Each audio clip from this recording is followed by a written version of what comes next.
बालभारतीमधील आठवणीतील कवितेचं शीर्षक आहे 12 महिने.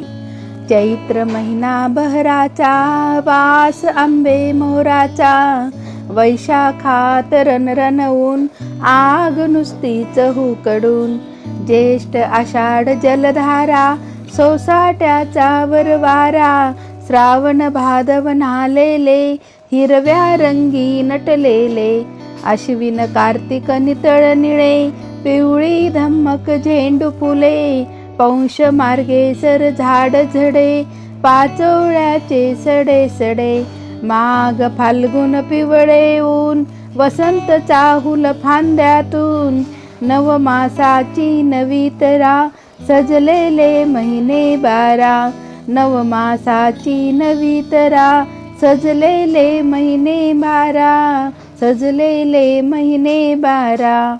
अशी ही मराठी 12 महिन्यांची कविता.